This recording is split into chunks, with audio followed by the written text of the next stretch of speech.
Welcome to the Silver Screen Guide podcast, where we discuss films from every genre. So sit back, relax, and enjoy the podcast. Today we are discussing the original 1982 Blade Runner, and yes, we will be discussing all 5 versions that have been officially released. I am your co-host Corbin. I'm Allen from Chicago. And we are very, very excited to discuss all 5 versions of Blade Runner. I don't think there's any other podcasters out there who have done this. This will be a review of the film, but we will also be talking about the different versions, and we will be recommending each version and ultimately giving you what we believe should be the preferred viewing version. So when you sit down to watch Blade Runner, whether that be for the umpteenth time or you're revisiting it before Blade Runner 2049 comes out, we want you to see the best possible vision of Ridley Scott's vision of this story. And we did want to do this around the time Blade Runner 2049 comes out because we haven't seen it yet, because it hasn't come out yet, but we really recommend you see the original Blade Runner before you see 2049, because I believe it will. I believe they're going to tie really close together. And, we always talked about it. You'd always tell me, Alan, you need to watch Blade Runner. And I was like, yeah, sure. And then my friend back here at college, he's like, hey, we're going to watch Blade Runner, because he got, he got a multi-disc set of some of the cuts. And so he showed me one of the cuts he put together himself. He kind of added a couple of different scenes from the different cuts, and he showed it to me. And I remember just falling kind of in love with it, and it's like, this looks really interesting. And then you're like, oh no, man, you got to watch one of the original cuts, not one that he put together. And so then you showed me that one, and then that's kind of what sparked this entire thing. Is just when you were telling me, hey, you need to watch this movie. And then right around this time, Blade Runner 2049 had been announced, and we're like, well, in that case. So now here we are watching the movie about 4 or 5 times to watch it for the differences between each version. That's right, listeners. We are watching every single version of the film to analyze it and discuss the differences and make sure that you can know all the differences and see the best possible version. And if you're a fan like we are, then we recommend you do the same. Go watch all the different versions, because they're all, for the most part, unique in their own way, and there is a very, very major difference, I believe, once we hit the director's cut, that could potentially really change the story. Yes. And now we aren't going to review every single version, because there are some versions that were released on television primarily. There's some TV edits, and then there's a couple other edits for other places.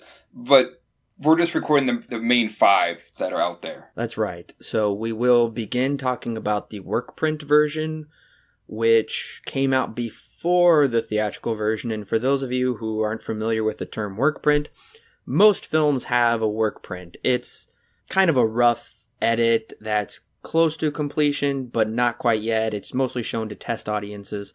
Those are very, very rarely released. So as far as I know, this is one of the very rare few times an actual work print is released for mass consumption to buy on any kind of disc or home media. That's very rare to happen. So it is a treat to see that work print version, to see the very raw, original vision.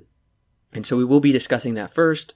And we will also talk about the theatrical version and the international theatrical version. Yes, those versions are different. And about a decade later, roughly, Ridley Scott released the director's cut. And it seems like with Ridley Scott, director's cut doesn't mean director's cut, because his director's cut of Alien is technically not his vision. He just kind of went along with that. He says the theatrical version is director's cut, but then there's also, with his film Gladiator, there's an extended cut, and it's just a little confusing, Ridley Scott's terms. And, well, the director's cut, I think, was in 92, and then we got the final cut in 2007. So that's about 15 years later.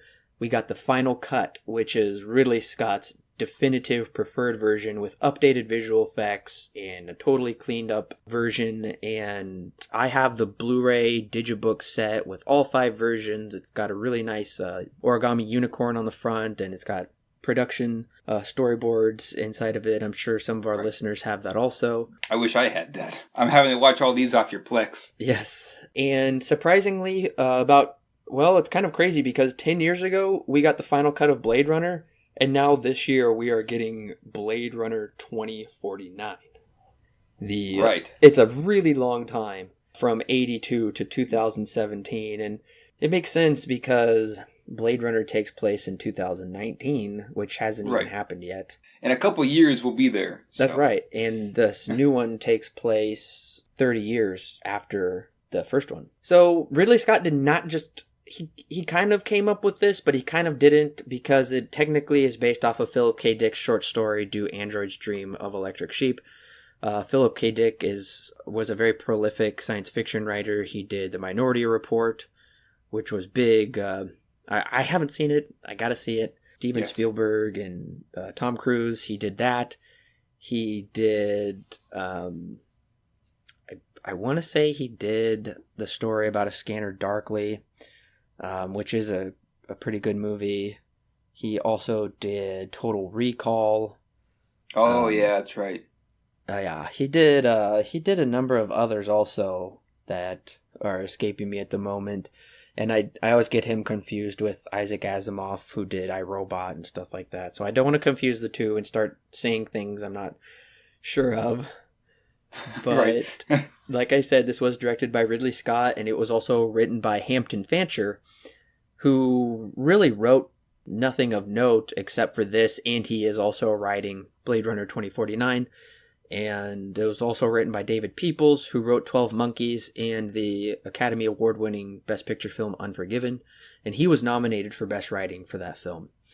The movie stars Harrison Ford, Rutger Hauer, Sean Young, Edward James Olmos, Emmett Walsh, and Daryl Hannah. And this cut we are talking about first, the work print, is 1 hour and 53 minutes. It is the shortest version.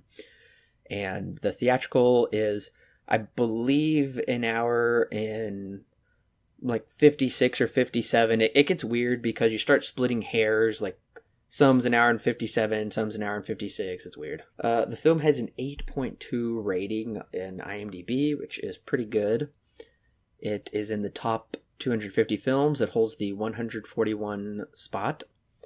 This film was nominated for 2 Oscars, Best Art Direction and Set Direction, and Best Visual Effects.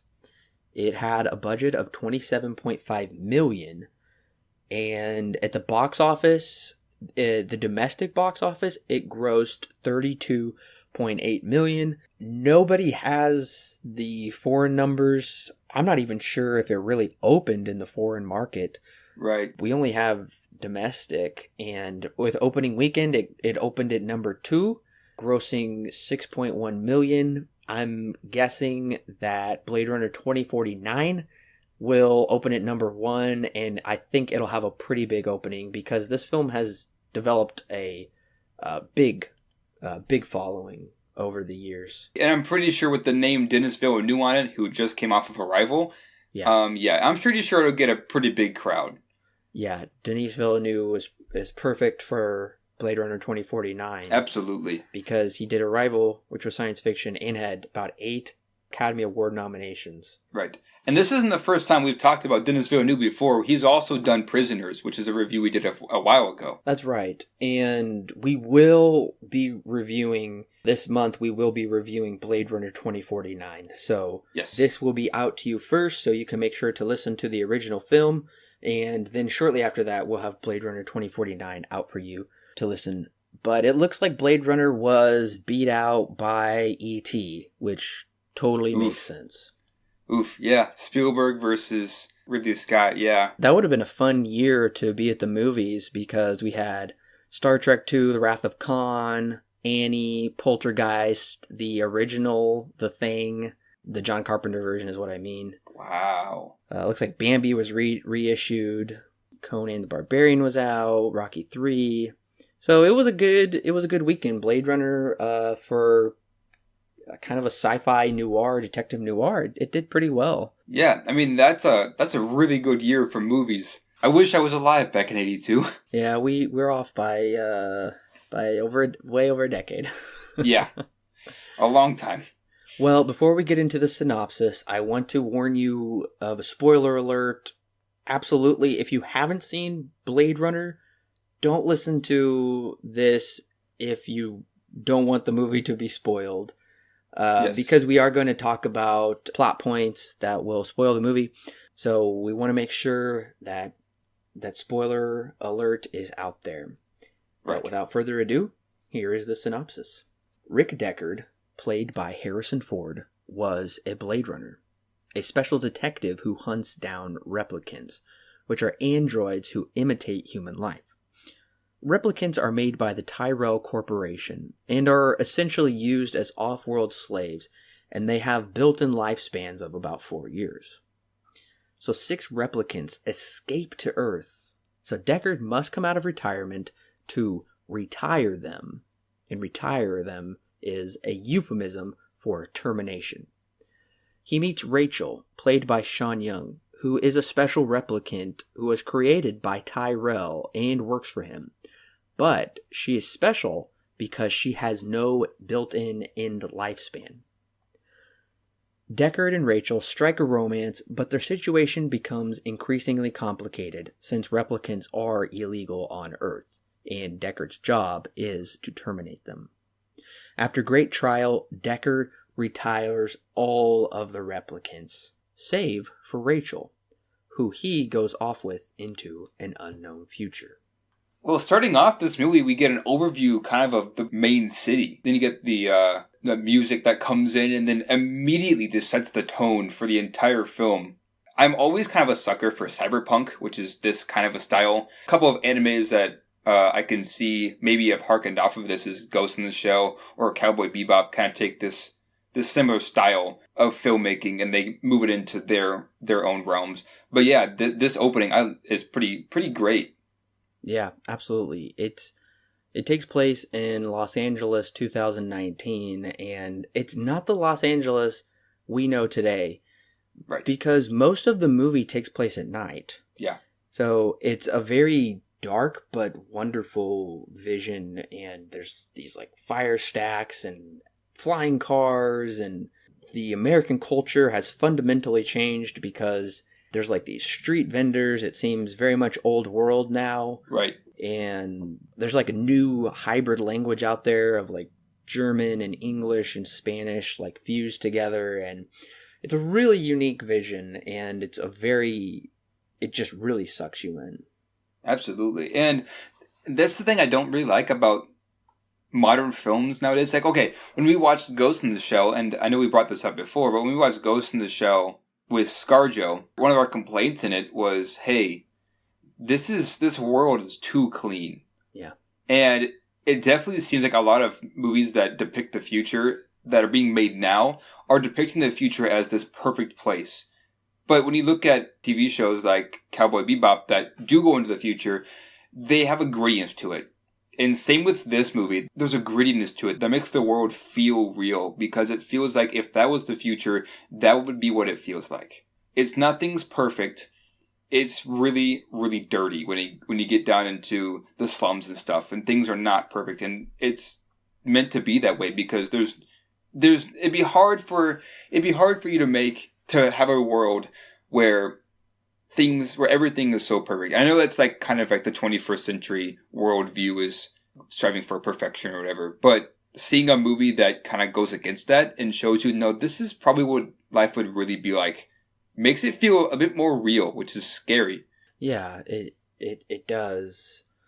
But somehow it's scary, but you want to really delve into the world and learn more. Exactly, yeah. It's so fascinating and it's so different. And it's interesting because the work print version and the theatrical version kind of address the world in a different way. Right. Right at first anyway.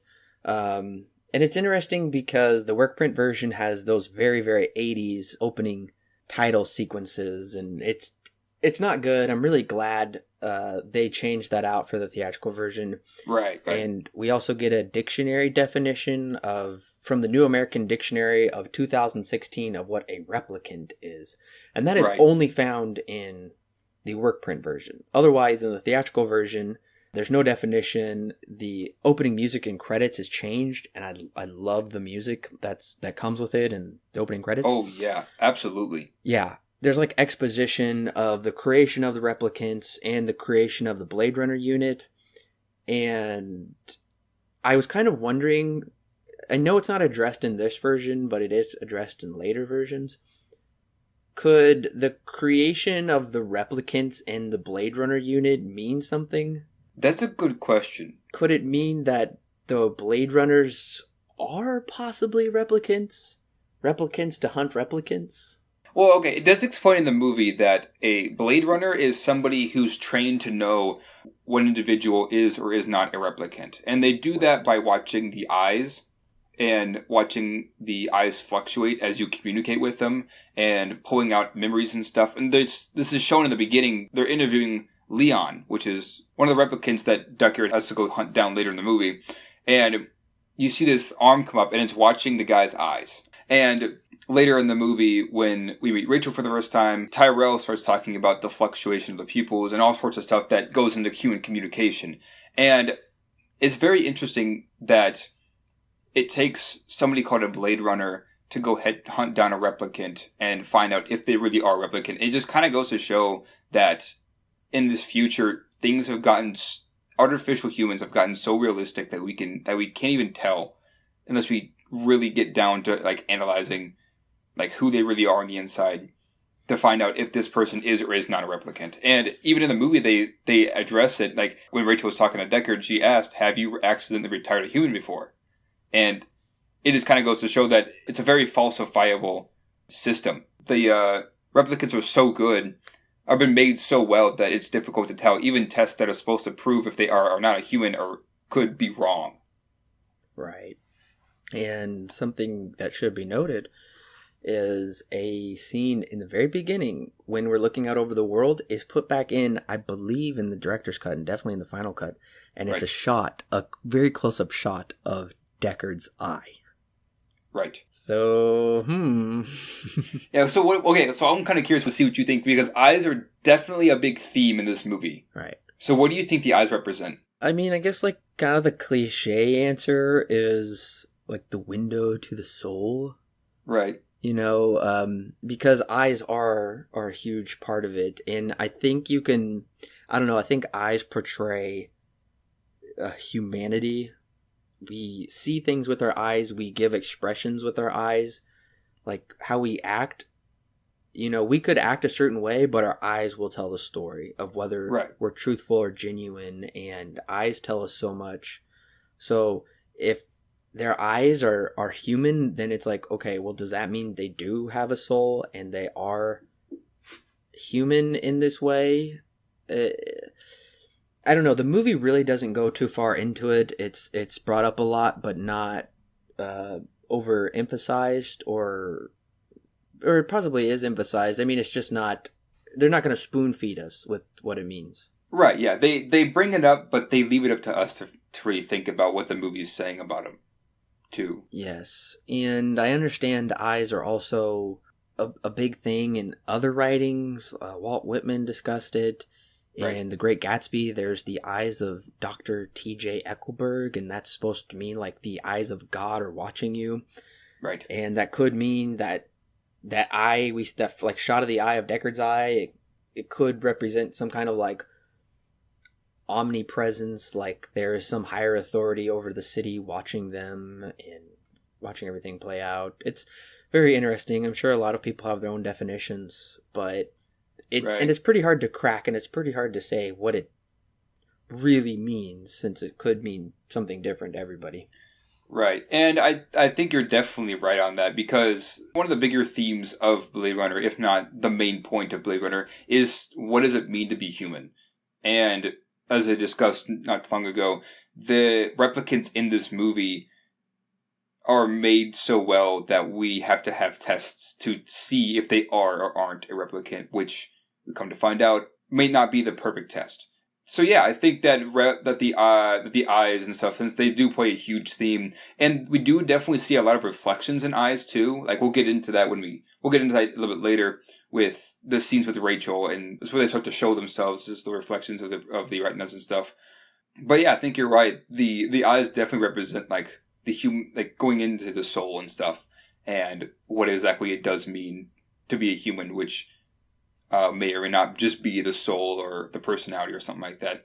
And so yeah, the eyes definitely play a huge role in Blade Runner. And the movie would not be the same if they did not talk about the eyes and stuff. Exactly. And it's very interesting because when we do see the replicants either attempt murder or they actually do murder, when Leon is trying to murder Deckard, he's like about to press out his eyes.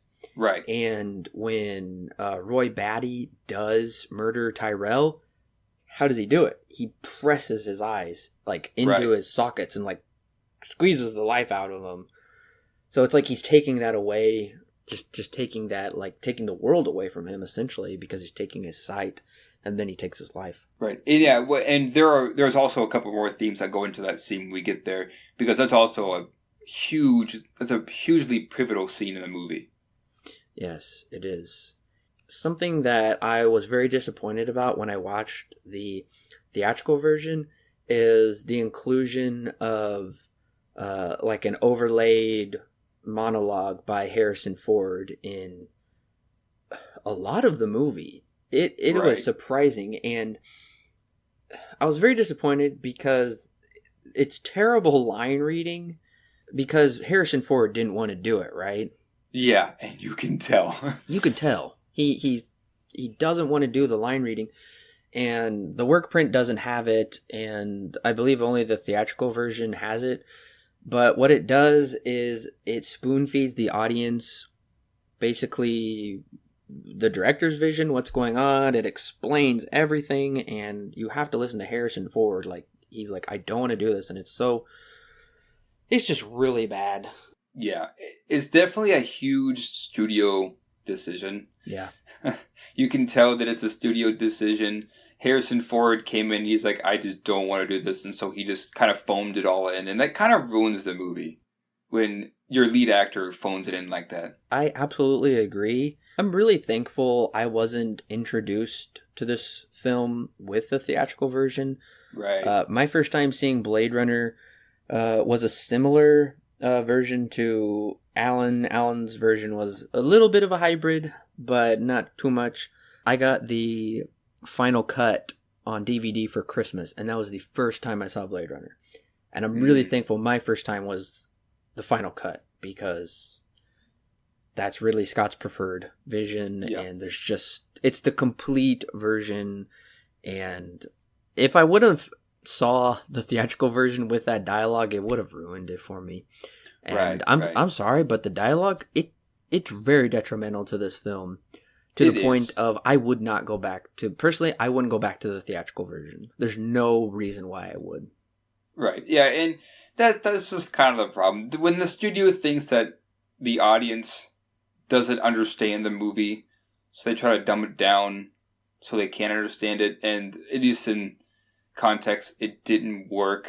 Right. Because he dumbed it down to a level that not even the main actor wanted to do it, or not even Ridley Scott gave the okay to do it, because it removed so much from the movie. It removed so much of the mystery from the movie that you're watching a film that's spoon feeding you all the information, and it just becomes it treats me like a baby, and it's just like, okay. Yeah. It does, and like Ford almost sounds partially drunk certain times while reading it, because it's like so slow. Right. And we learn one tidbit of background exposition for Deckard's character, which I believe is not in any other version, that he had an ex-wife. Right. And I wonder if that came from like Total Recall or something. Yeah, I don't know. Something also I noticed the commentary tries to do is it's really trying to tie the Civil War of slavery of our country to like modern time slavery, with these robots, they're like, oh, they're treated like slaves, and Right. they're fighting this war or something, and they're trying to end it, and I don't know, it just really played up slavery. I noticed. I put that in my notes, and I'm like, that actually like devalues actual slavery, because Right. these are just robots at some point. So it's just really trying a little too hard to almost be political, I think, with some of it, Right. regardless of telling you everything without you figuring out anything. Right. Well, there's also a line that Batty says, or is more of a question actually, to Deckard is, do you know what it means to be a slave? And I wouldn't say that it devalues slavery in any sense, because of course now our idea of slavery has changed since when it was a big thing back before the Civil War. But I think what the film is trying to say is that we've created artificial humans to do work that we don't want to do. Yeah. And they only have a lifespan for 4 years, as we said. But yeah, it's interesting that, especially during the very end of the film when Batty brings up that quote, it's an interesting theme that they bring up. Yeah, it is. Well, and the only other like major differences I noticed between the work print and theatrical version are lighting. Lighting is much better than the theatrical version. You could tell the lighting wasn't as good in the work print, and the sound mixing wasn't complete. Right. And also there's a lot quicker cuts in the theatrical version, and the violence is really toned down in the theatrical version. Right. Yeah, and even between the international and the US version, the US version has the violence is dumbed down a little bit compared to the international, but there's not much difference between the two theatrical versions either. No, there's not. The only difference is when Batty squeezes out Tyrell's eyes, that's bloodier, and Pris pulls Deckard's nose between her legs, and that's in the work print also. Yep. And we see Batty shove a nail through his hand, and I believe that's all restored in all the other versions except for the theatrical version. So those are the main differences. The violence was either added or removed, and there are some different editing choices. They're pretty much the same scene, just different cuts of that scene, if that makes sense. Right. But otherwise, I have a lot in my notes talking about the cinematography and the score. The score is so unique. It is. And this film would not be the same without that score. No, it wouldn't. It's just so haunting and enchanting, and the cinematography is so incredible. Yeah. And I like one of my favorite shots is when Deckard is about to do the test on Rachel in Tyrell's office, and we see like the sun kind of partially setting, and there's like these spires, and just the total like symmetry of the shot is just incredible, and I'm just so blown away. Like those are probably my two highest compliments for the film, is the score and the cinematography. That just they're essential to the story. They craft it. Absolutely, yeah. And one of my favorite shots is not too long after this. Deckard's in his like apartment or whatever, and he goes out on his balcony, and he kind of just leans over the railing, and you see this car just kind of fly by, and you can see all the way down the street and into the city, and it looks, even though it kind of looks like a backdrop or a matte painting, it looks just so good. Just the way that this film looks is just unlike any other, and this is one of my biggest compliments, is the way that this film looks. I can never get over. I've seen this movie 3 times now, and each time I'm blown away by how amazing Blade Runner looks. And also, listeners, I recommend watching Dark City, which is an Alex Proyas film.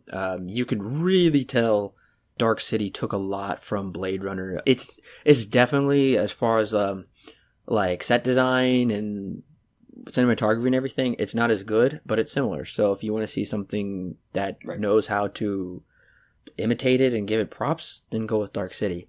I noticed that while watching the film.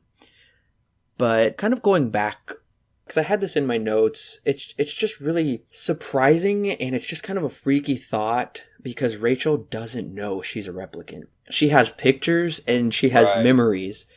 He proves that those memories aren't real, because he's like, did you ever tell that to anybody?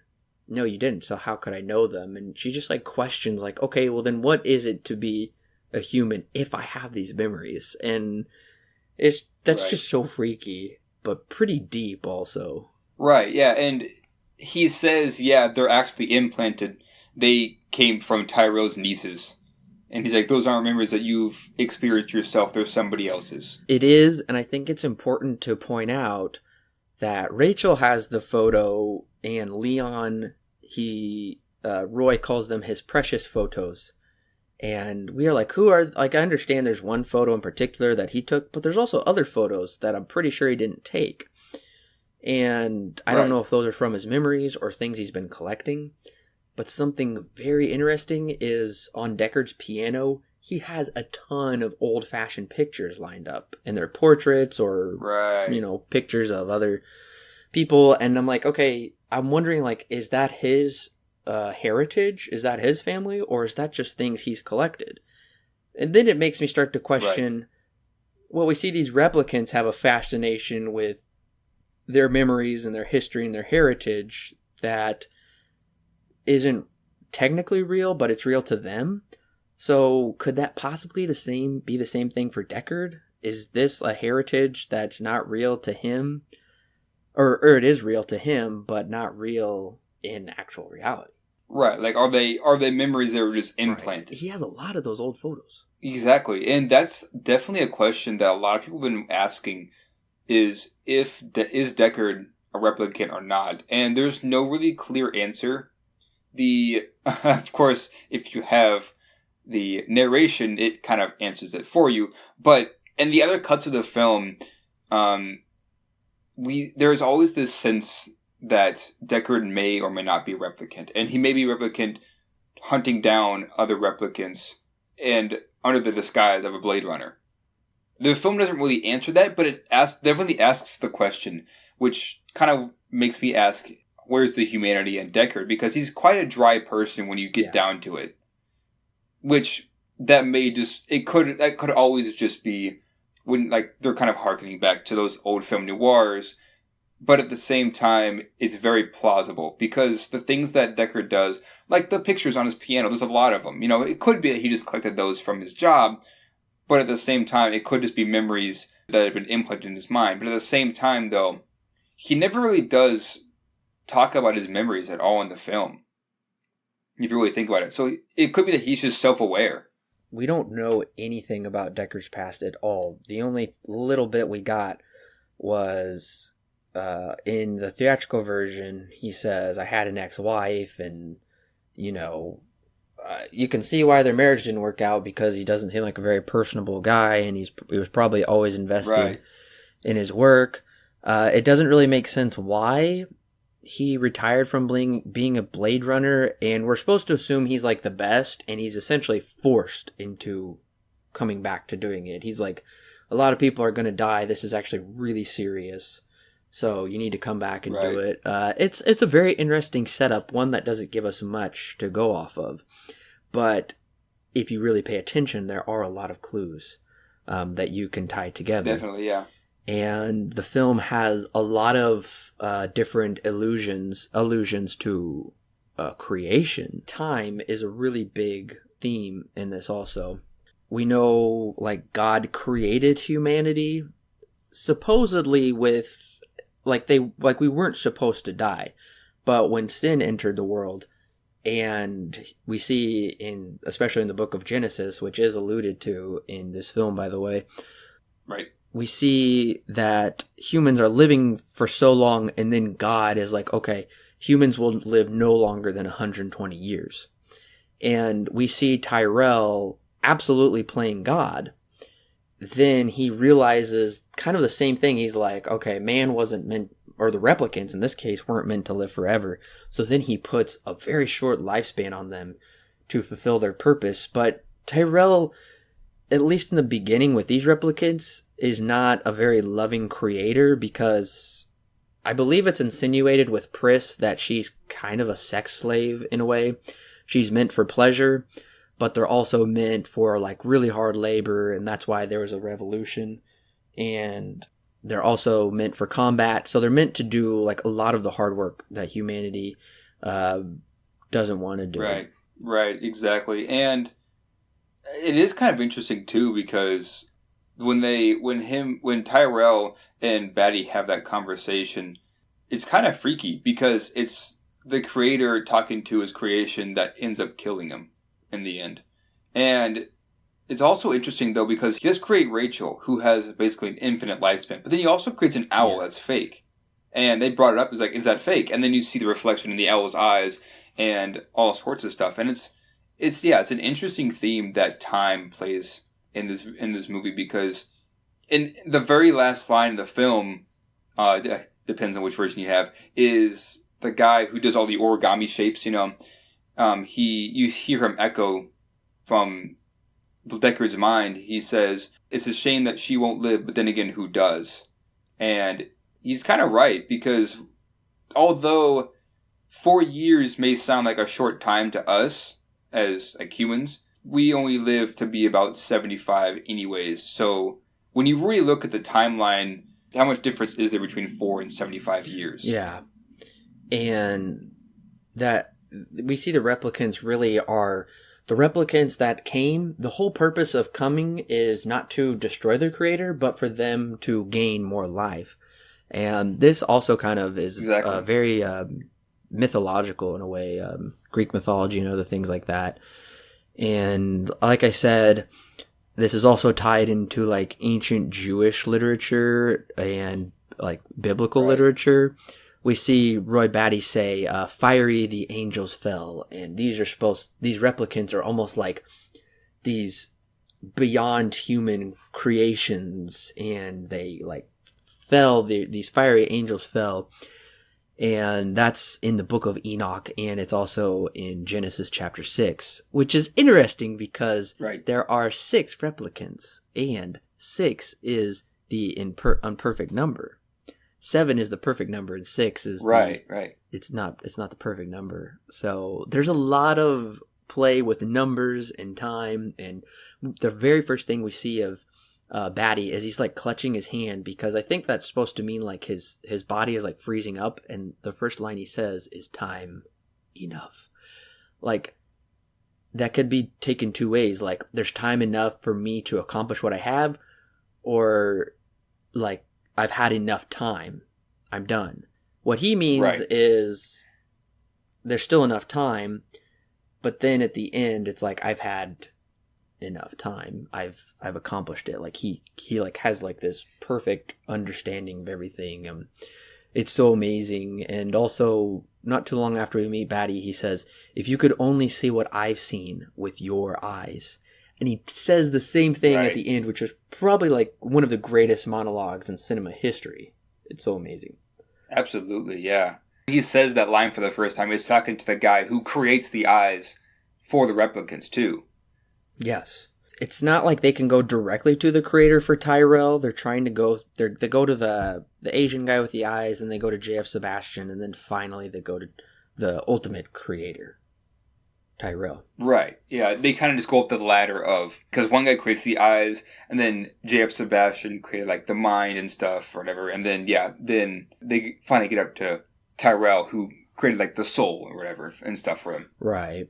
That's exactly it. And when they do go see Tyrell, they're ascending to him. They're ascending super high. Exactly. They have to go really high up to ascend to him. And it's so amazing, the symbolism that plays into this.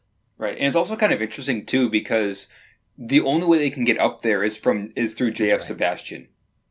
They give him the elevator, and they go about halfway, and then it stops, and then Tyrell is like, "What you need?" Says, "Oh yeah, well I need to move this piece to this place because they're playing a chess game, right?"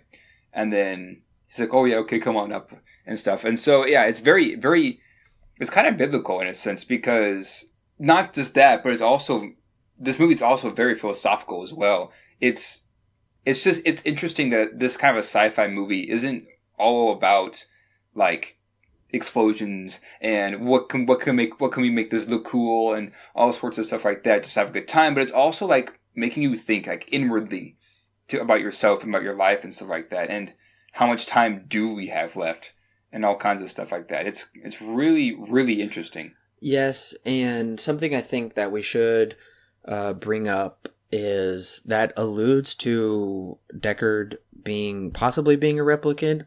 It's not in the work print. It's not in the theatrical. It was first introduced in the director's cut, and of course it's in the finals cut. And I really, really love the scene. I really love it. And so I was really shocked to see this was not in the widely released theatrical version or even in the work print version.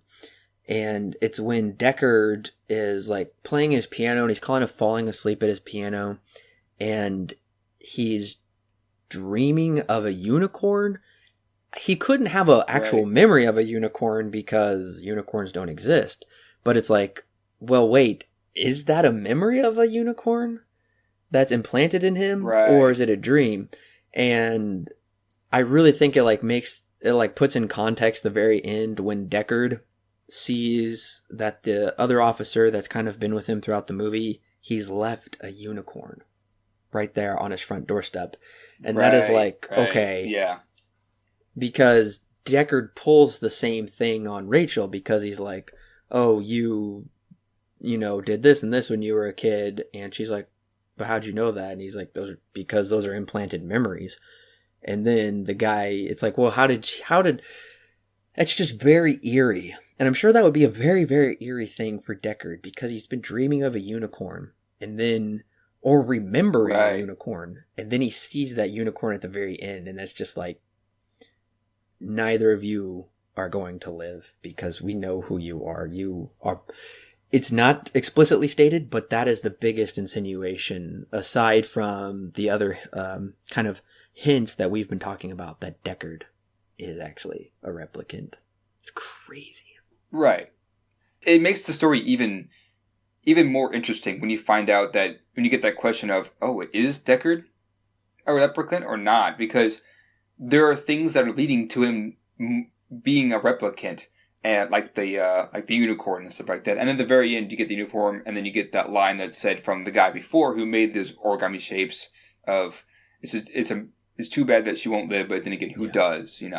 It's cause for great discussion, and there has been a lot of discussion on this topic because it's very, very subtle. I think I'm not 100% positive because I haven't seen the sequel yet, but it's possible, it's very possible that it will be addressed whether Deckard is a replicant or not.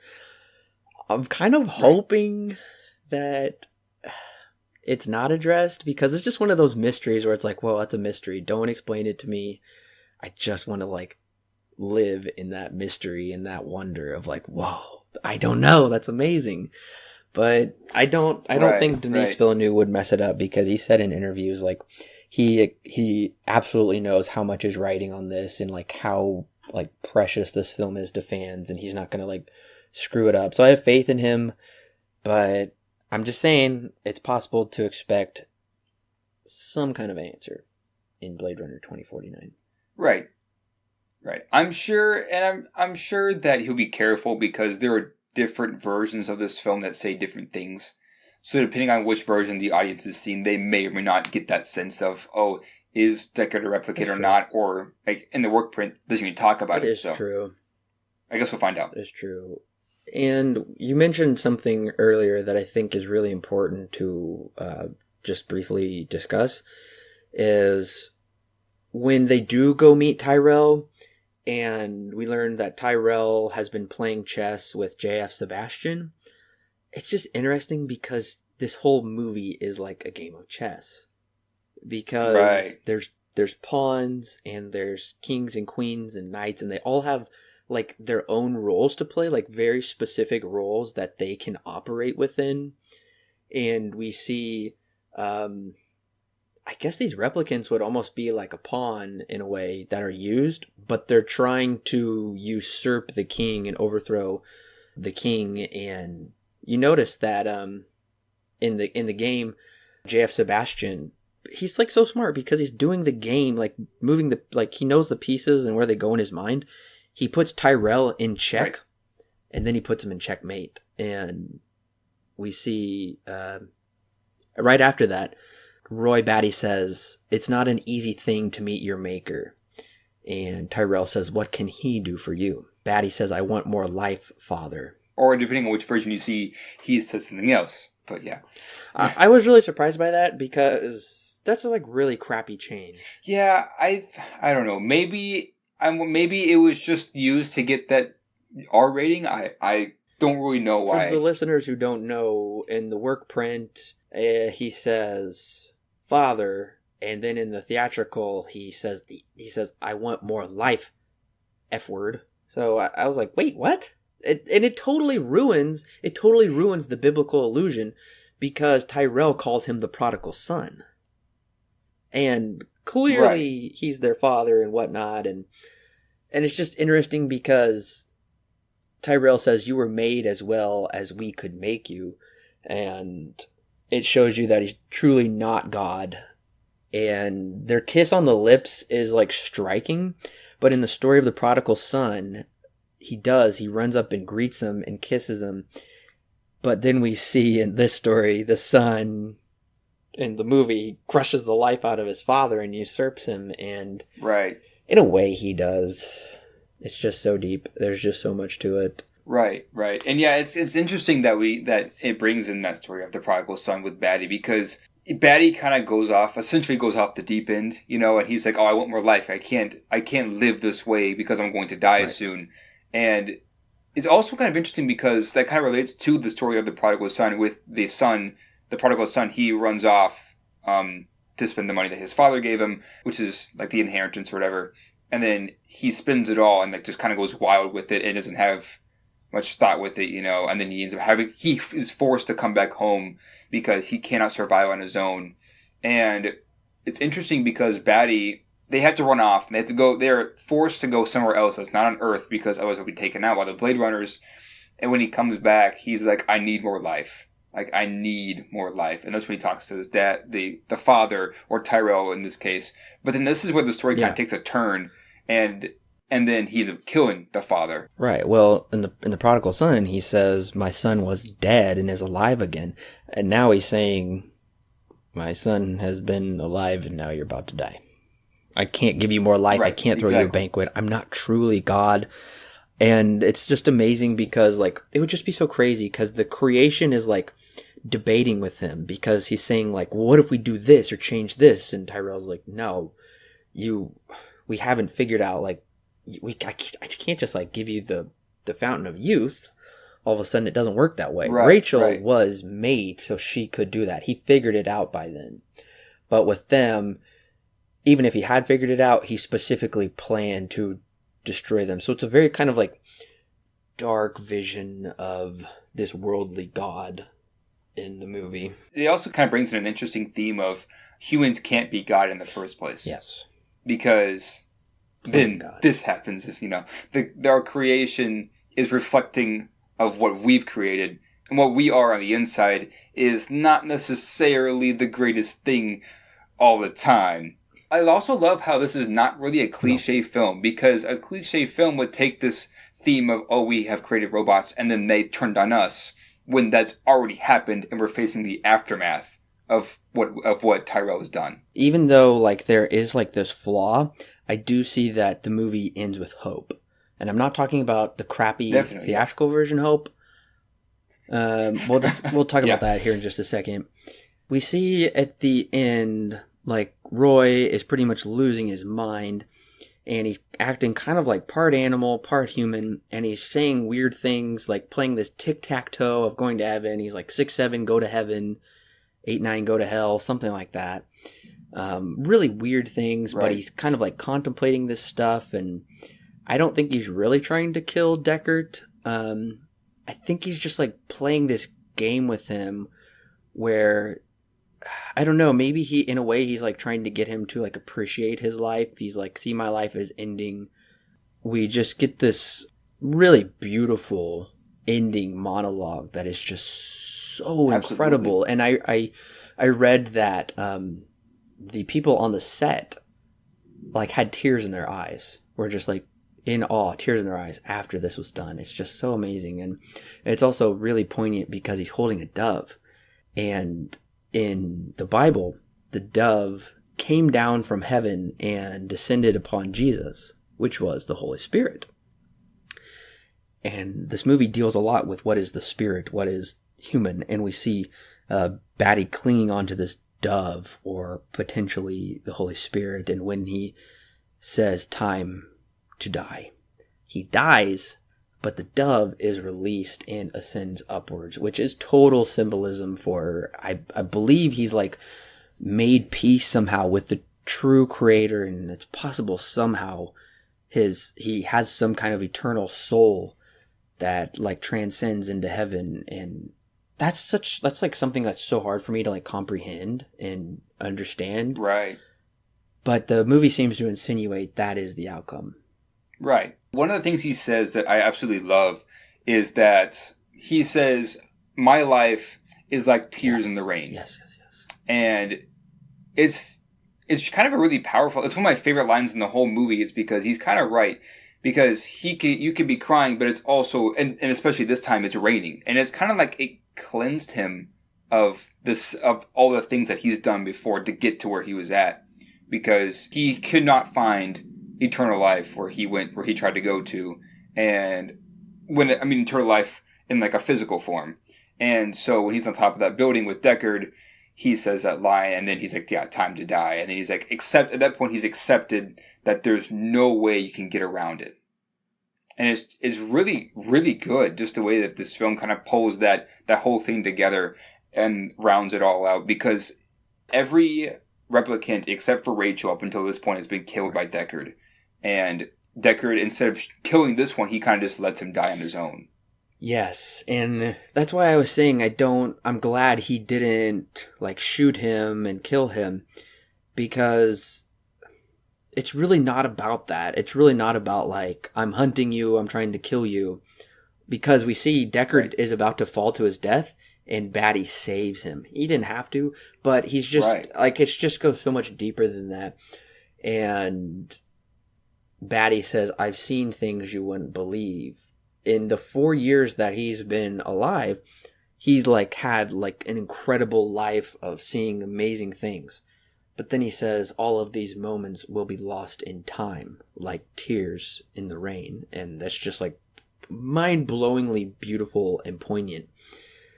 I was really bummed out with the work print and theatrical version, because they feature different monologues from Deckard, and they're both really bad. And thankfully, I know the final cut corrects that. But Deckard says in the work print, he says, his death was long and slow. He fought death all night because he loved life so much and he wanted to cling on to it. And I watched him die all night and it was slow. And I'm like, no, because Roy Batty dies instantly. And he was made peace with dying, and that totally ruins it. And then there's another Deckard dialogue in the theatrical version. I didn't write it down, but I just remember it was different, but it wasn't any better, and it was really stupid. I want to go back to what Batty says, because he says something to the effect, and you said it, you wouldn't believe what I've seen. And then he also says memories, how they'll be lost, essentially, is what he's saying. Is once I'm dead, the memories that I've had will be lost forever. And it's really interesting. It's also kind of scary too, because he's right. The memories that we have in our life, we'll have them and we'll cherish them or not cherish them, depending on what happens or what the memory is.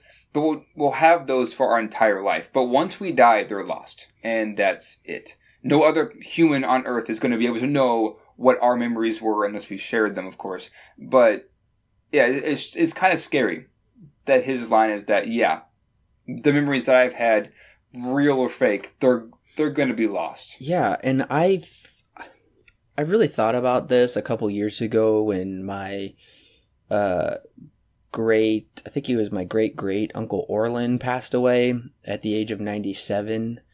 So by now he would be well over 100, but he had incredible memories. And even of his father, where his father came to Oklahoma before it was even settled. I mean, he came to Oklahoma in the Oklahoma land grab and squatted on land, and they lived in essentially a dugout, cave for a while in the side of the embankment or something. And I'm like, those are crazy Right. memories. And their family owned a circus, and they ran a circus, and he had 17 brothers and sisters. And just these crazy, amazing experiences that I don't know. And I'm like, okay, wow, he's gone now. And all of those memories are gone too, and they're lost. The things I just said are like really the only things I know, but I'm sure there's like so much more. But and all of his like 16 brothers and sisters are gone, and that's true. Like when we die, what we haven't passed on, in a way, we've passed some things on, but there's other things that we haven't, and they're gone from this world because, like the replicants, they're meant to be temporary. Just like we are meant to be temporary, and those memories are temporary, and they're just lost in the stream of time, in the stream of memories, like tears and rain.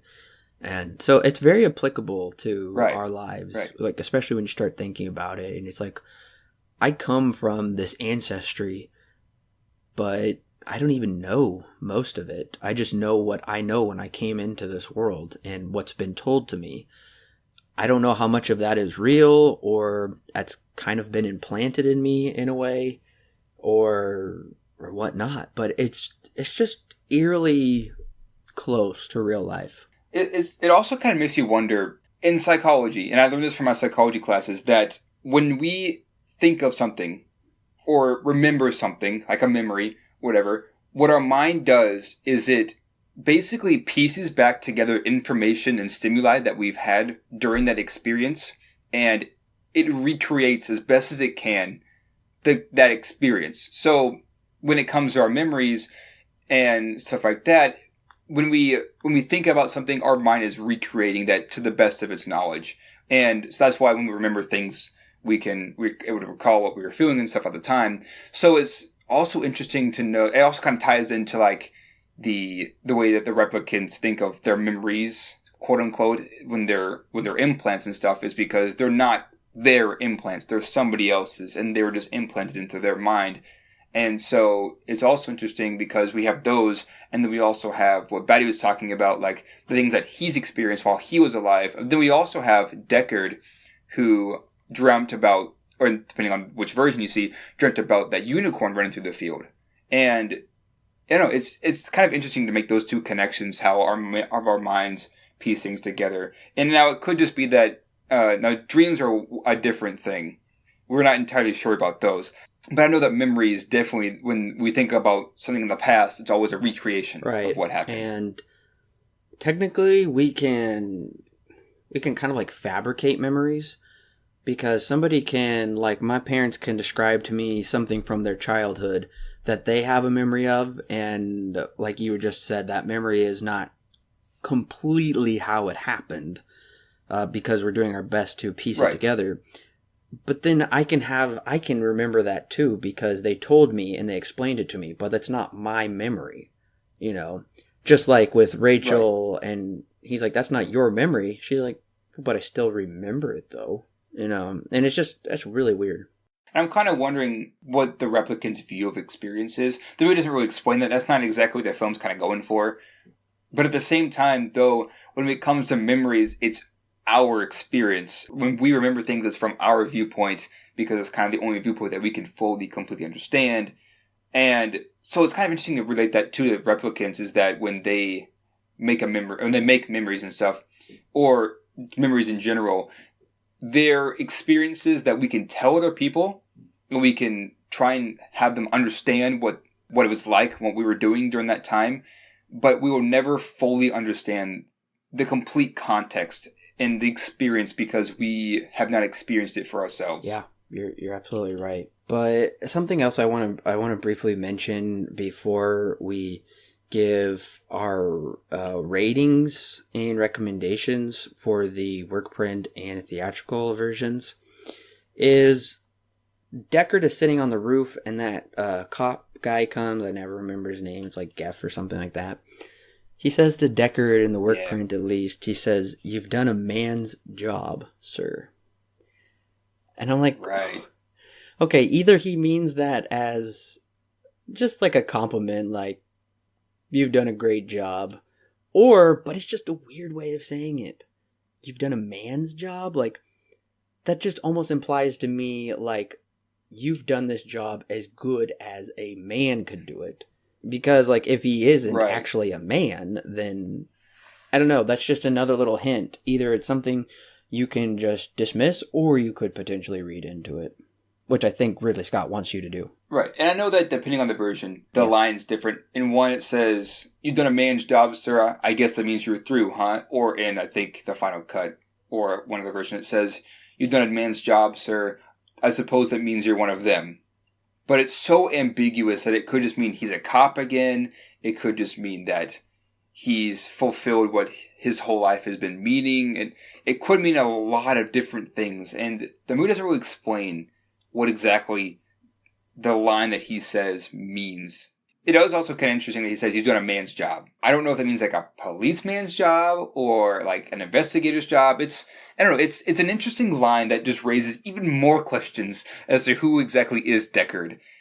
And it's kind of interesting how the main character is one of the biggest mysteries of this entire movie, because it's been, especially now with more releases of different cuts of the film, where it raises that question of Deckard being a replicant, that this is the thing that just nobody really knows. There's a lot of evidence that points to either yes and no, but no one ever really has a clear answer. And I'm glad there isn't a clear answer, because this is just one of those things I feel needs to be left up to the viewer. It's a puzzle that we can solve, but there doesn't necessarily need to be like some concrete explanation, because that would just kind of ruin the mystery and figuring everything out with some of those things. And it also would kill, it would kind of kill replay value, because those movies with like the big reveal at the end and they like explain everything, then it's like, oh great, so next time I watch this, I'm going to literally understand everything. Whereas this, like, incredibly rewards upon repeat viewings, because just in this discussion, I have discovered so much more in this movie that I haven't while watching it and taking notes. And I've seen this film multiple times now. And I can say the exact same thing too. In fact, this last viewing, I was so into the film more than I was the last few times that I watched it. And I remember just watching for things and all sorts of stuff. And yeah, this is one of those movies that definitely rewarding on rewatching the movie. And I love films like that because it brings you into the story as much as you want to be into the story. The theatrical version has a very different ending than any of the other cuts. The theatrical version has what is... It's the happy ending. And another movie that did this was the movie Brazil, which was done by Terry Gilliam from the Monty Python crew. And it's technically called the happy ending cut. And this is a happy ending cut because in the end, we see Deckard and Rachel go off and there's another cheesy monologue about like, we're gonna go and live happily forever. It's finally daytime for pretty much once in the movie. And they're going out into the trees in the forest, and we assume they're just gonna live happily ever after. And there's some stock footage from The Shining. Yes, that is true. The Shining, they have stock footage from The Shining here. I put in my notes, happy ending is crap. I hate the happy ending. And it's weird end credits music with weird landscapes that doesn't fit the rest of the movie. It's like, now all of a sudden we've got like these weird landscape helicopter shots, and I'm like, no, what? It just ruins it. So, yeah, you have thoughts, brief thoughts over that happy ending? Yeah, I mean, it's the studio's attempt to try and make the film easier to understand. And in this sense, to be fair, yes, that can be done and be done well to try and make a film easier to understand. To an extent. Because when you start, like, spoon-feeding the audience what exactly this film is all about, like the ending of this does, it kind of ruins it. And it kind of ruins the rewatchability because it just tells you everything that the film has been keeping subtle up until this point. And the other cuts of the movie really try as hard as they can to keep as much subtleness as they need to in the rest of the film, but in here they kind of just explain it all. And it's just, it's not really worth it, honestly. It's not really worth being spoon-fed everything when you can sit there and in my mind, you can enjoy it even more piecing it together by yourself because you're getting to experience and you're the investigator in the story as well. Yes, and I 100% agree. With the work print version, I think it's an absolutely wonderful version. It's pretty rough with, like, it just needs to be cleaned up with sound mixing and things like that. I mean, it's a work print after all. Yeah. But otherwise, the actual story and vision presented is fairly close to the complete one. It's not complete, though. So for the work print, I gave that 8 stars out of 10. Yeah, so it's a solid recommend. I would probably say it's not very easy to get your hands on. You would have to go and buy or rent the entire box set that comes with all 5 versions. So it's not a very accessible version, especially one to see before Blade Runner 2049. So it's not the preferred version I'm going to recommend to everybody. But I do recommend it a lot more than I do the theatrical version. The theatrical version is very weird, and I honestly will say it's bad because a lot of the great things about the film are ruined by the monologue that is just heavily put throughout the film. And there's just so much things where it's like, I don't think they realized how great it was, and they really just tanked it. And I'm really shocked this is what American audiences saw, because if I would have saw this in the theater, I would have been disappointed. I would have been like, well, that's not very good, and not came back to it. So thankfully there are much better versions out there. I would never revisit the theatrical version again. And so I'm giving the theatrical version 5 stars out of 10. It is a not recommend. Yeah, I'm kind of in the same boat with you. The work print of these 3 versions that we've seen, the work print's probably the best one. And it's not even the best one that we have yet to review, because we still have the final cut and director's cut, and the final cut is considered to be the definitive one. Of course, we'll talk about that when we get there. But I'd say they both have that vision, but they both go about that vision in 2 completely different ways. The work print, at least from what I can tell, had a little bit of studio interference, but not as much as the theatrical releases. Because maybe one of the criticisms of when the work print was released for test audiences was it was hard to understand.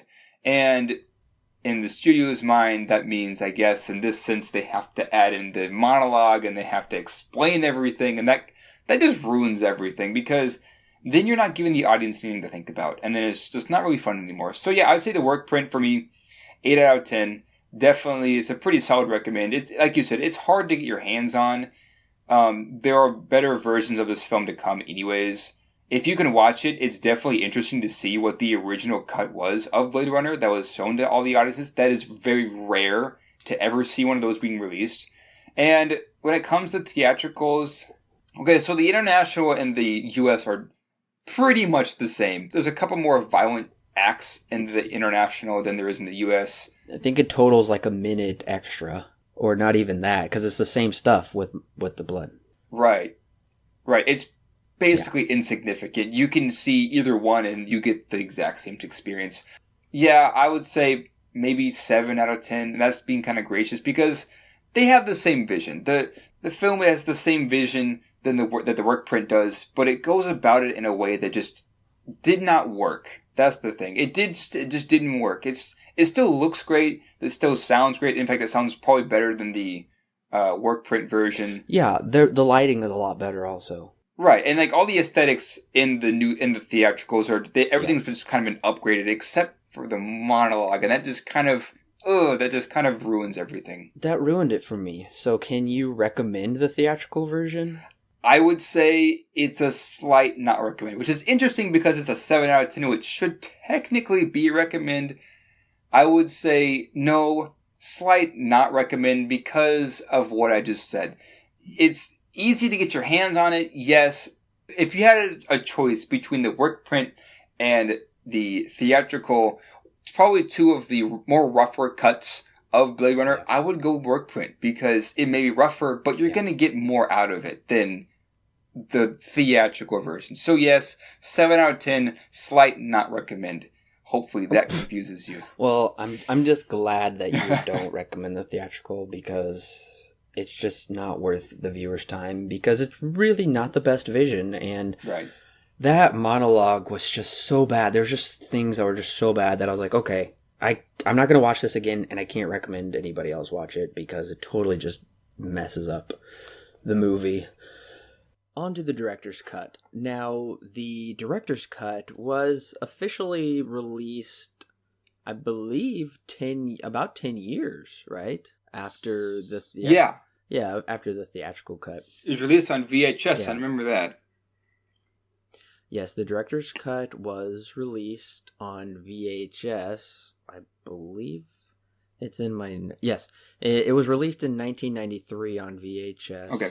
But it was screened before that, and it didn't come out on DVD till 97. Right. And since we're talking about releases onto the home media foray, the theatrical version was released on Betamax, which nobody remembers what that Beta. is. Yeah.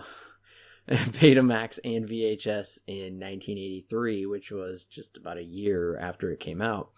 But the theatrical version did not come out on DVD until 2007. Wow. Took them a while. And that is because it was just not the preferred viewing experience. It didn't do very well at the box office, and the director's cut, which we're going to talk about in a little more detail, it was released 10 years before 2007 in 97, and that was the cut that had really gained a lot of hype and following, and it changed a lot of things that the theatrical cut did. Oh, yeah. So, from my research, the director's cut came about from this guy named Michael Eric, who was a film preservationist and restorer, and he discovered a 70mm print of Blade Runner in a film vault in 1989, which was roughly 7 years after the theatrical release. What a lucky find. Yeah, and nobody really knew what this film print was, but they did eventually find out, well, we know now that this print was the work print version, right, which was only briefly screened for just a couple test audiences in like Dallas and Denver or something, like 3 months before the theatrical release. Right, that's pretty rare to find a work print. Right. Like, that's crazy. Yes, and too often, this is very also rare for it to be screened. Work prints are never ever really screened after a theatrical release has been done. And that's not just, I'm not talking just nowadays, I mean ever. Right. So, the Cineplex Odeon Fairfax Theater, it's a mouthful. That's in Los Angeles. And apparently they got permission from Warner Brothers to screen this work print, this essentially never before seen cut of Blade Runner. That, because we watched the work print and theatrical release not too far apart, and yeah, it's a pretty different experience. And especially you just heard our ratings and recommendations for the work print and theatrical, so it's a pretty big difference. Right, yeah, there's no voiceover. So, I mean, that kind of just improves everything. Right. Exactly. So, Warner Brothers screened it they allowed it to be screened for a film festival in May 1990, and it was a huge success. So, Warner Brothers started booking screenings in 15 more cities across the country, and these events were sold out. Blade Runner experienced a resurgence. It had been 8 years later. It was gaining a cult following. And they didn't really understand that this was a work print, so everybody started calling it a director's cut because it was an unchanged product, essentially, of the film. Now, as we just said, this is not the director's cut. Right. This is the work print that's been screened. So Scott found out about the cut, and what he did was he basically disowned this as a director's cut. He said, no, it's not a director's cut. It's rough. It's missing some things. So this is not the director's cut. But Warner Brothers was like, okay, we're making lots of money on this, and it's really popular. So they got Scott's direction. Scott really didn't have total control because he was working on Thelma and Louise at the time. Warner Brothers approached him about this. So because of time and money constraints and other obligations, this wasn't really the definitive director's cut per se. And it was theatrically released. They re-released it in theaters in 92, about 10 years later. And some of the differences are all 13 monologues have been removed. Yep, that'll make it better. What is this, a Shakespeare play? Yeah, right. And this was the very first version to incorporate the unicorn dream sequence. Right. Except it's not it's pretty close, but it's not the exact same sequence in the final cut. This one, the kind of the real sequence that they really wanted was the footage really wasn't there. Because originally it's supposed to be intercut with Deckard, but they couldn't do that, so it's just the whole unicorn running through. But I believe that's corrected in the final cut. Right. This is very interesting. There's all these little kind of variants about what is said on the rooftop at the end between Gaff, the police officer, and Deckard. And in this one, Gaff asks Deckard on the roof after Batty dies, "But are you sure you are a man?" Right. So this would be the first time that they started introducing, like really pushing this, is Deckard, is he a replicant, and stuff. Beforehand, they didn't really do that, but now they're really starting to push this idea. And yeah, this is kind of where the final cut really explores this a bit more too, and I'd say a bit better in the final cut. Right.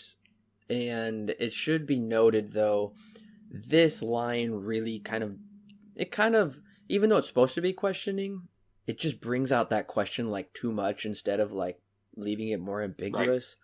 So I believe it is not in any of the other versions. Right. At least I didn't catch it in any of the other versions. It's just in the director's cut. So Ridley Scott did take that line out for the final cut. And this is kind of also a perfect example of not really a director's cut, but a studio cut of a director's cut. Right. Because at the time when they wanted to do this, Ridley Scott was a bit busy with everything else that he was doing, so he wasn't able to really come back and give his full approval to what he really wanted to put into the movie. He came back years later and did that with the final cut. But yeah, it seems to be a common theme of the studio kind of getting themselves involved. And usually I try not to blame the studio for, it's all the studio's fault for doing all this kind of stuff. But in this case, they kind of did.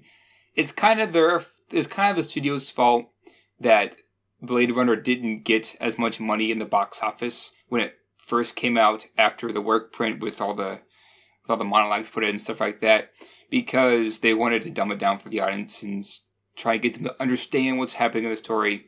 But then they started to realize that, hey, wait a minute, we can show this work print and that people actually kind of like it. So they made a director's cut out of it and still kept that kind of ambiguity to it. But also, they added in all the Deckard is a replicant and stuff like that, which wasn't all Ridley Scott's vision. He ended up coming back later, of course, but yeah. Right. And I think that would be a really good discussion podcast for sometime in the future, talking about the difference between director's cuts, extended cuts, unrated cuts, right. Final cuts, things like that, because they are different. So, and a director's cut normally means that the director had a vision. He wasn't able to fully implement it for the theatrical release due to a number of reasons. It could have just been too long, etc., etc. So normally when a director's cut comes out, that's because they were able to totally utilize the home video format where you can watch something super long in your home and get closer to the director's vision. But as we said, this was not...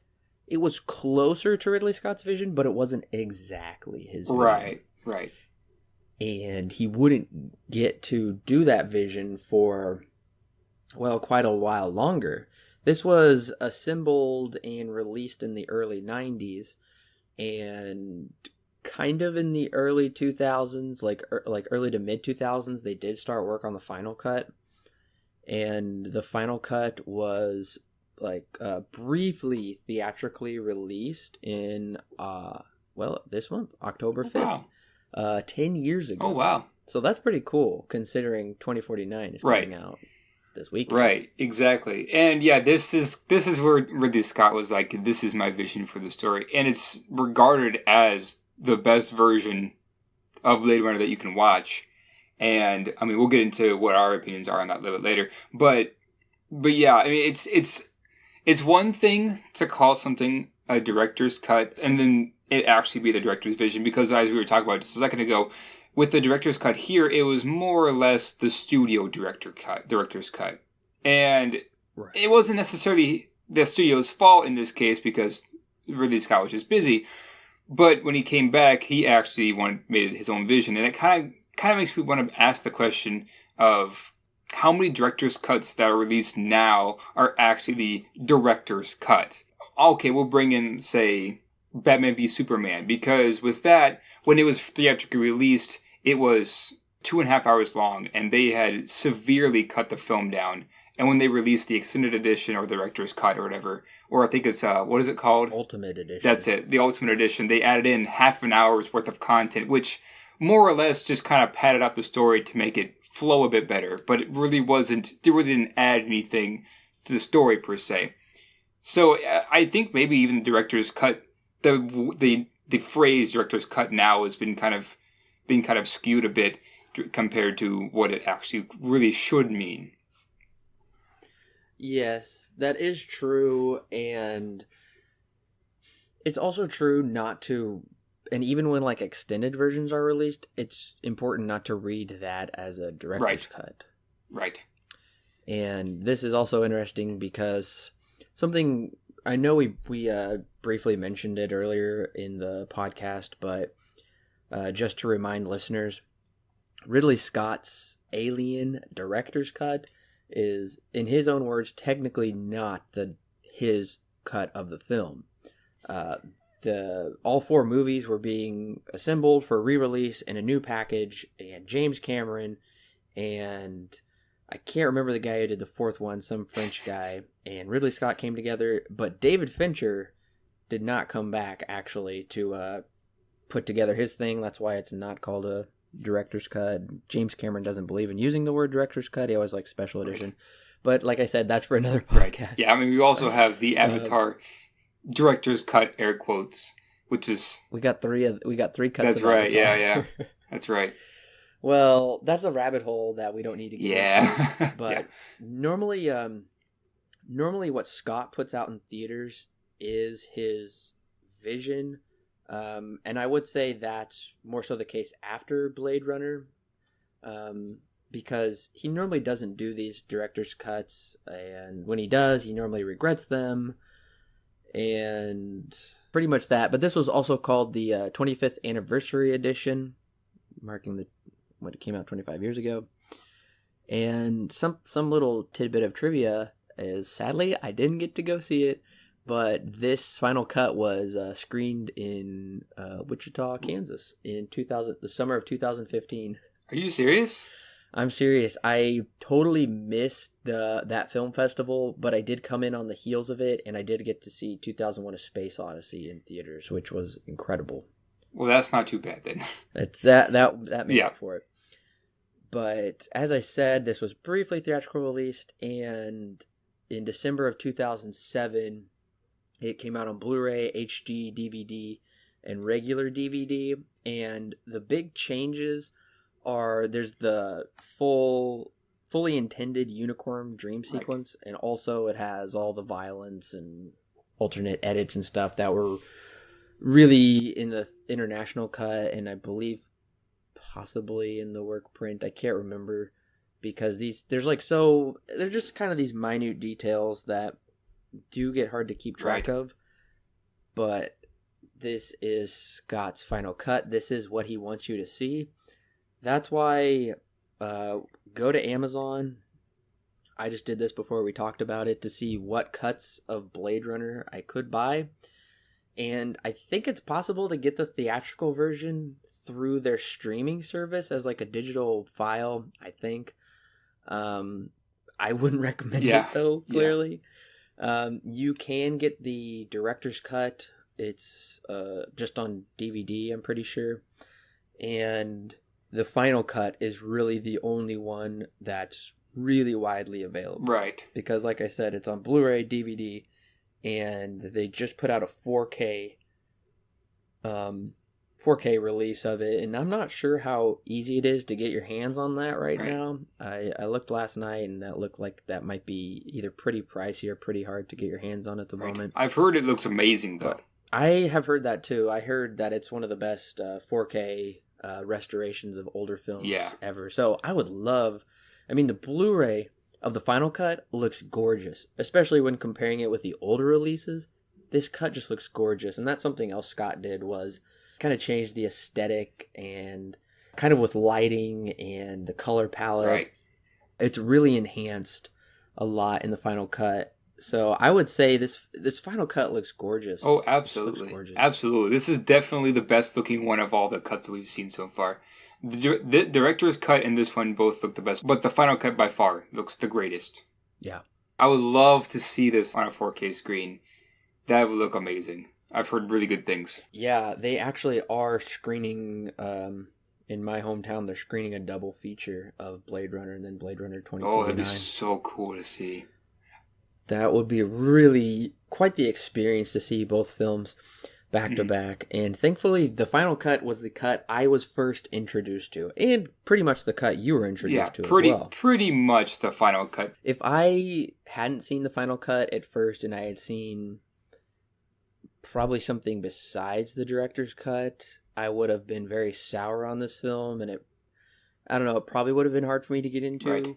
But the final cut it's so great. And something I briefly wanted to mention is, it's kind of funny, but it should be noted that you can get all 5 cuts for a fairly cheap price, whether on DVD or Blu-ray. You can get them all fairly cheap, but that's the only way to get all 5. Otherwise, you cannot just go individually buy the work print or theatrical or international theatrical. Not new anyway. You could hunt down used copies somewhere, but it's really not worth it. Just pick up.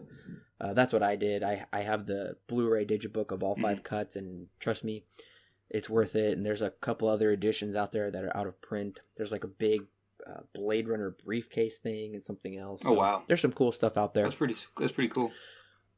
Yeah, I do find it funny that when Ridley Scott continually he kept tinkering with the film over the decade since it was released, and everybody kept liking it more and more until everybody has seen this final cut, and the theatrical cut is like nobody is selling it pretty much, and it's just like not appreciated by mostly anybody, and it's the final cut that everybody loves.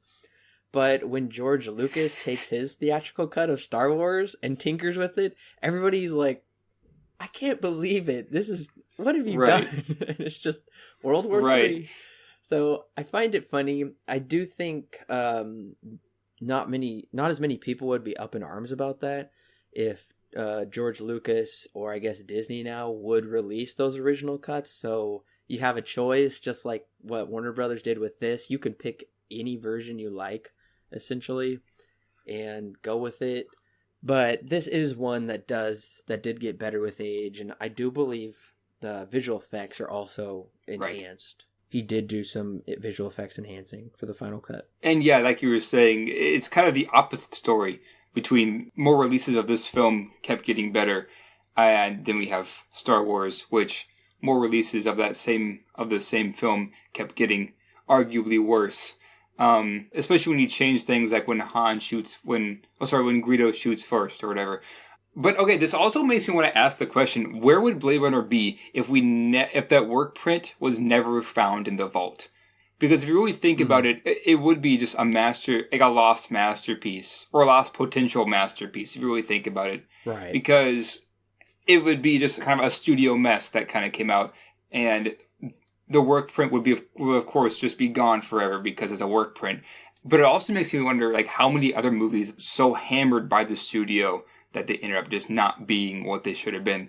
Case in point, Ant-Man. That one was supposed to be directed and written under complete control of Edgar Wright. But then Edgar Wright and Marvel had such creative differences that Edgar Wright dropped himself off the project, and then that one ended up being a lot different than what he had first envisioned, apparently. So it kind of brings up the question of how often does this happen?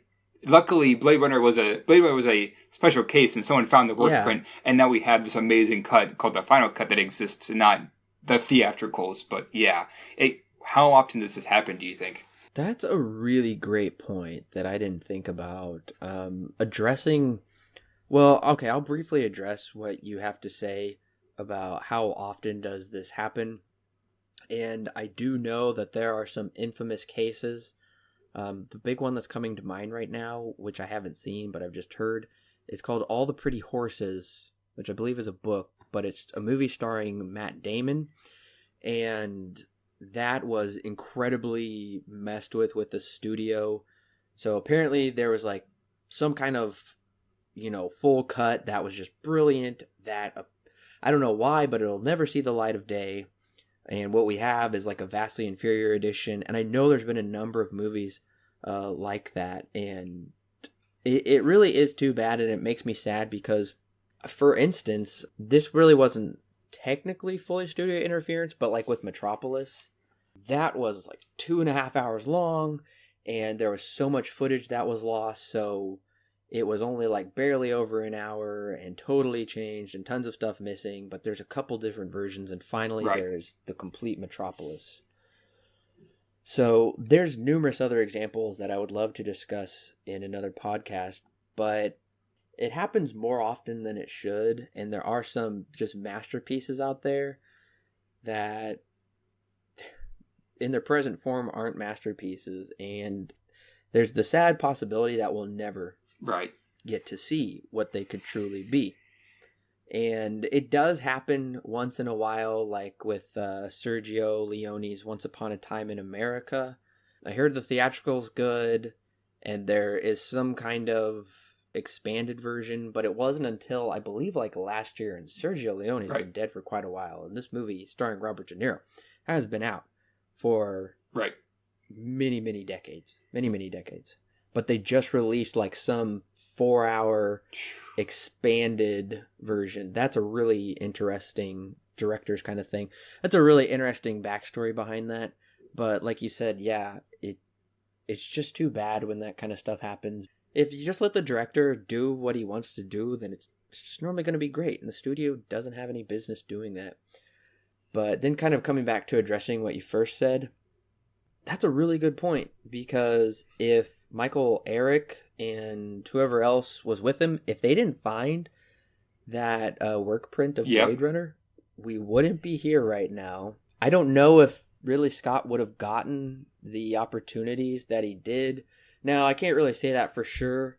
These like cuts and like work print and everything really did bolster his kind of like name and acclaim, because he went from, Ridley Scott, like, oh, Blade Runner, like, that movie kind of flopped at the box office, and now it's become a really big cult classic, and there would not be a sequel. Right. Yeah, exactly. And if Ridley Scott wasn't ever able to come back, like really able to come back, not just the director's cut that ended up being the studio director's cut, but then actually he did the final cut. If that had never happened, we may not be here talking about... most likely we wouldn't be here talking about this, preparing for Blade Runner 2049, because Blade Runner, when it finally was released for the director's vision, it ended up being just a masterpiece, essentially. And some people call it a flawed masterpiece, and I mean, to each his own, whatever you think of the movie. But and I think you're onto something when you said that maybe the director should have more freedom. And that's not to say that the studios always make terrible decisions and that they're only there to ruin the movie. Not necessarily. There have been plenty of times where the studio has saved a movie because the director is heading in a place that wasn't exactly the best way for the film to go, and all sorts of stuff. Now, there are two different mindsets, and we can get into this if we ever have this discussion podcast between studio and directors, right? That because you have the studio who's bent on money and the directors who's bent on creating a piece of art and all sorts of stuff. But luckily Blade Runner was able to get a wide release, like even a bigger, more popular release after a different cut of it was found. And then that makes us here today and asking these philosophical questions as we did earlier of what does it mean to be human, And then in the case of Metropolis, there's nothing they could do about that. That's just normal wear and tear of film because it had just been left somewhere for so long that most of it was gone or lost. Yeah. And so sort of. Yeah. And then we also have films like one of the films I've been dying to see in its original format is this film called Napoleon, which was shot in a very weird aspect ratio of 4:1. And it's like a super wide frame. The only editions you can ever watch now are with the cropped frame, where it's just regular, I think it's 235:1 or just regular 16:9. But yeah, it was a super long movie as well, and it was shot in an interesting way. And you can't find that anywhere, maybe because it's just so old that the original source format just isn't there. So, Alan, which of these cuts, now that we've seen all of them, what would you recommend people see for just at all, or especially before they go see Blade Runner 2049? I mean, it's not going to be much of a surprise because I've kind of said it a couple of times, but definitely the final cut's the way to go. The director's cut is still good. It's still good. If you only have the director's cut, that's good enough because it has essentially everything that's in the final cut, but not as well edited and well done as the final cut is. But it's still serviceable. Even the work print, I would say, is pretty serviceable for a viewing before we're going to see 2049. That one, of course, wouldn't be nearly as good as these two. But the final cut, if it has the updated visuals, not like CGI and all this kind of stuff. No, they actually made it all look better, and the film looks really good, and they made it look that way. And this is the director's vision for what he wanted his film to be. Then by far, this is the one you want to go for. This is the final cut. And luckily, it's pretty easy to get your hands on it sounds like. I was on Amazon earlier today looking at it as well, and the final cut seemed to be one of the most easily to get your hands on the website. So yeah, final cut by far. And I would totally agree. Go with the final cut just because of it's the complete vision. It's got everything Ridley Scott wanted in there. It looks gorgeous. It looks great. It's the complete package. It's the complete story. You won't go wrong with it. And like I said, this version is not easy to get your hands on unless you buy the complete set. But I was really impressed with the work print version. Right. Probably because it's very close to the final cut, minus a couple key things that do make it different. But it's a really streamlined story, like the final cut is. Whereas the theatrical really just meddled with the story and messed it up. But the work print is just a really clean, streamlined story. And for my Blu-ray release, they cleaned it up pretty well. There are some noise issues in the frame and in the audio mixing, but I was incredibly impressed with that. So any of these versions that I would return to, I will always return to the final cut. And if you haven't seen it before, make sure the final cut's your first viewing experience. Do not watch these in release order because it'll just make you mad and you won't want to keep going. Yep. But please start with the final cut. It's the best of the cuts. And if you are a collector like Alan and I, then you're going to want to just go ahead and pick up not just the final cut on Blu-ray or DVD, but you're going to want to pick all of them up. And they do come with supplemental features, and it is really interesting to own a movie that has 5 different versions. I don't know of anything else like that. Yeah, that's kind of crazy. And it's really interesting to just sit down and watch them all. Right. And see the similarities, but see how they're vastly different. Exactly. Yeah, I can't tell how much the stories change between one or the other too, because we kind of touched on what exactly is different between the cuts and how that kind of impacts the story and stuff like that too. So yeah. And for the director's cut, I would probably give it an 8 out of 10, whereas for the final cut, I really think I would bump it up to a 9 just because it's the complete thing. You get to fully see everything, and it's an amazing film with incredibly deep concepts that rewards on repeat viewings. So it's an incredibly high recommend. The final cut is for me 9 out of 10. That actually the exact same way. 8 out of 10 for the director's cut. It's good enough, I would say. It's the best you can come to the director's vision, and that would still be a recommend for me, the director's cut. But you just can't beat what the director intended for his film to be all along, which is the final cut. And yeah, 9 out of 10. That's a very, very high recommend. This is the best you can get with Blade Runner. If you don't like Blade Runner from the final cut, then I don't really know what to tell you, you know. I mean, it's right. The closest that the director could come to his vision that he wanted. And this is, you just can't beat that. For me, you just can't beat what the director intended all along for his film to look like. Yeah, and I feel the exact same way. I want to change real quick what I said earlier about the work print, because I believe earlier in the podcast I gave it an 8 out of 10. I want to change that to 7 out of 10. Just giving it a little more consideration in this time. It makes more sense when looking at all the cuts together. But that wraps it up for our analysis, review, discussion of the 1982 Blade Runner and all 5 of its iterations. I've really enjoyed discussing this. I've always wanted to sit down and watch all of the cuts together, and I'm really glad I got the opportunity to do that with you, Alan. So thank you for doing the discussion with me, and listeners, we want to say thank you for taking the time to listen. We hope that you enjoyed this discussion also, and it'll give you some insight going into Blade Runner 2049. I'm sure that they are going to continue exploring the themes we've discussed, and I'm sure they're going to go further with it. I'm sure this will bring up even a whole new set of themes and concepts and all kinds of incredible things to dive into. And remember, we will have our review up for Blade Runner 2049. We are going to go see that and get that review up to you as soon as possible. But we're glad you listened to this one first, because we really felt like it would be beneficial for that. And if it's not up already by the time of this posting, then it will be fairly soon. A brief kind of review and discussion on my part that I will be looking at. There are 3 different short films that were done. One's an anime and the other 2 are live action, but they take place at either right after Blade Runner, a couple years after, and then gaps that are filled in leading up to it. So they look really incredible.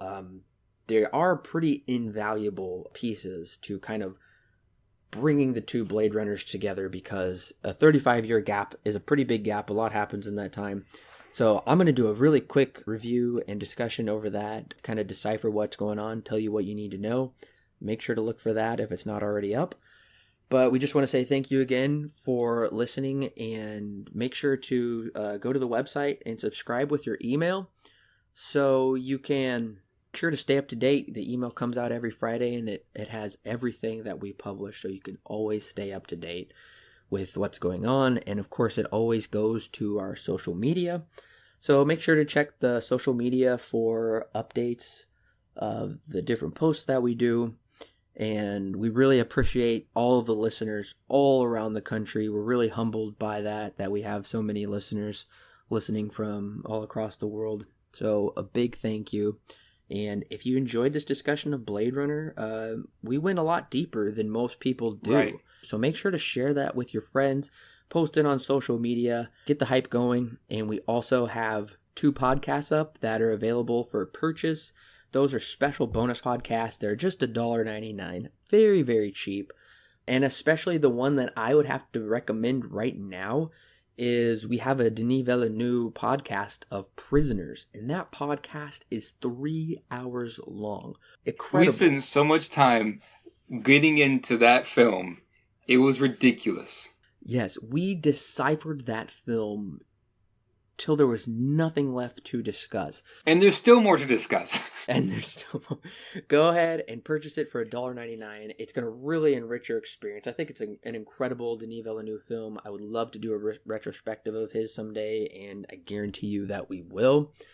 So if you want to dive into his world, and I believe a lot of the things that we see in Prisoners with the visual aesthetic and just different things, Denis has specific style.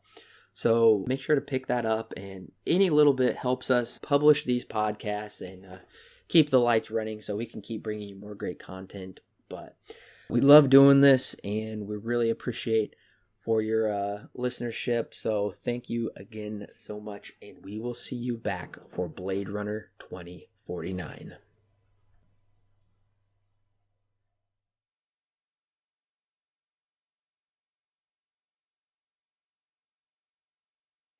It also kind of makes me wonder.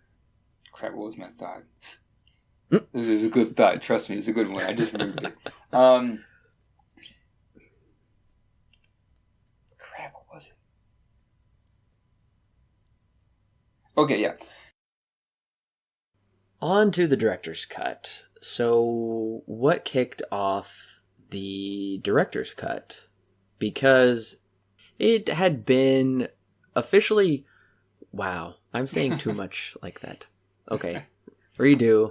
I always think of what I want to say, but I'm like, so... Right. And this... But... Also... Wait, also... Hold on. Alright, never mind. Okay.